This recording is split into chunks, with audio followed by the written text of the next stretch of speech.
Hi everyone, I hope you all are doing great. In our previous video, we discussed that what are proteins and on which basis proteins are classified. So in this video, we will discuss about the classification of proteins. So proteins are classified on various bases. Proteins are classified on the basis of their shape, their constitution, the nature of their molecules. So on the basis of their shape, proteins are of two types, fibrous proteins and globular proteins. Fibrous proteins क्या होते हैं? They are polypeptide chain is in the form of fibrils. इनकी जो है polypeptide chain जो है fibres के form में होती है. They are insoluble in aqueous medium. They can not be crystallized and insensitive for changes in environment. ठीक है, ये इनसेंसिटिव होते हैं इन्वायरमेंटल चेंजेस के लिए, जैसे पीएच में चेंज हो, टेम्परेचर में चेंज हो जाए या फिर स्ट्रक्चर में चेंज हो जाए, इनको कोई फ़र्क नहीं पड़ेगा. ठीक है.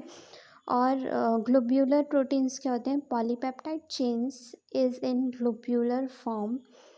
They are territory structure soluble in aqueous medium, can be crystallized, sensitive for environmental changes. जैसे इन्वायरमेंट में कोई भी चेंज हो, जैसे टेम्परेचर में चेंज हो, स्ट्रक्चर में चेंज हो या पीएच में चेंज हो, तो ये बहुत सेंसिटिव होते हैं, डीनेचर हो जाते हैं. ठीक है. और स्ट्रक्चर प्रोटीन भी कहते हैं किन्हें? फाइब्रस प्रोटीन्स को स्ट्रक्चर्ड प्रोटीन भी कहते हैं. इसके बहुत स्ट्रक्चर्ड प्रोटीन्स भी कहते हैं और इसके एग्जांपल हैं जैसे फाइब्रिन प्रोटीन, एक्टिन हो गया, मायोसिन, कोलेजन, कैरेटिन. जैसे एक्टिन और मायोसिन मसल्स में प्रेजेंट होते हैं. कैरेटिन प्रोटीन हमारे हेयर्स में, नेल्स में प्रेजेंट होता है. और जो ग्लोब्यूलर प्रोटीन्स होते हैं उन्हें हम फंक्शनल प्रोटीन्स कहते हैं, जैसे हार्मोन्स, एंजाइम्स, हीमोग्लोबिन. जैसे आपको पता है इंसुलिन जो है हार्मोन है, वो किस में आता है? ग्लोब्यूलर प्रोटीन्स में. और अगर हम प्राइमरी स्ट्रक्चर ऑफ प्रोटीन की बात करें, so primary structure of protein tell us about the number and sequence of amino acids in polypeptide chains of proteins. So primary structure of protein को study करने के लिए एक साइंटिस्ट थे, उन्होंने इंसुलिन में स्टडी किया था प्राइमरी स्ट्रक्चर ऑफ प्रोटीन को, एफ सेंजर ने. ठीक है. सो उन्होंने क्या देखा? इंसुलिन की स्टडी करी थी उन्होंने. जैसा कि आपको पता है कि इंसुलिन एक प्रोटीन है जो ब्लड शुगर को रेगुलेट करता है. और इंसुलिन की जब उन्होंने स्टडी करी तो उन्होंने बताया कि इंसुलिन जो है 51 अमाइनो एसिड से मिलके बना होता है. फर्स्ट चेन में 21 होते हैं अमाइनो एसिड, सेकंड में 30, और दोनों जो चेन है वो डाइसल्फाइड बॉन्ड से जुड़ी होती है. ठीक है. और जैसे कि हमने प्रीवियस वीडियो में पढ़ा था कि अगर हमने किसी भी प्रोटीन में या किसी भी अमाइनो एसिड में पेप्टाइड बॉन्ड्स निकालने हैं तो इसका एक फार्मूला था कि number of peptide bonds is equal to total number of amino acids -1. So जैसे हम इंसुलिन जो प्रोटीन है वो 51 अमाइनो एसिड से मिलकर बना होता है और उसमें 2 चेन होती हैं. फर्स्ट चेन में 21 अमाइनो एसिड होते हैं और 30 अमाइनो एसिड दूसरी चेन में होते हैं, और दोनों जो हैं चेन आपस में डाइसल्फाइड बॉन्ड से जुड़ी होती हैं. ठीक है.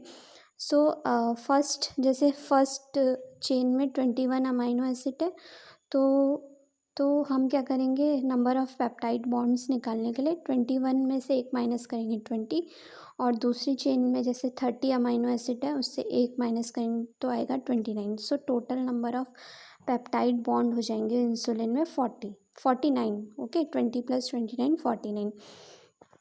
सो ये होता है कि हम पेप्टाइड बॉन्ड कैसे निकालते हैं. सीधे ऐसे नहीं करेंगे कि अगर जैसे इंसुलिन में 51 अमाइनो एसिड है तो सीधे number of amino acid 51 -1 50 peptide bonds, ऐसा नहीं होगा क्योंकि वो 2 अलग अलग चेन में है.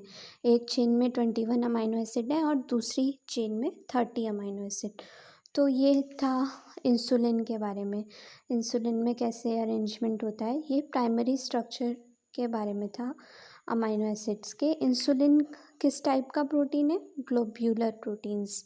और इसमें हम बहुत सारे और प्रोटीन्स के बारे में पढ़ेंगे, जैसे हीमोग्लोबिन का स्ट्रक्चर कैसे होता है।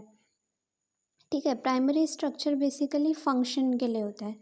अगर किसी भी प्रोटीन का प्राइमरी स्ट्रक्चर चेंज होगा तो वो डीनेचर हो जाएगा, उसका फंक्शन बदल जाएगा, कुछ ना कुछ उसके उसमें जो है डिजीज़ हो जाएंगी। So that's all for today and I hope आपको समझ में आया होगा एक बेसिक आइडिया कि अमाइनो एसिड्स, ग्लोब्यूलर और फाइब्रस प्रोटीन्स क्या होते हैं। ठीक है, so thank you, and in our next video we will discuss about hemoglobin and other proteins. Thank you.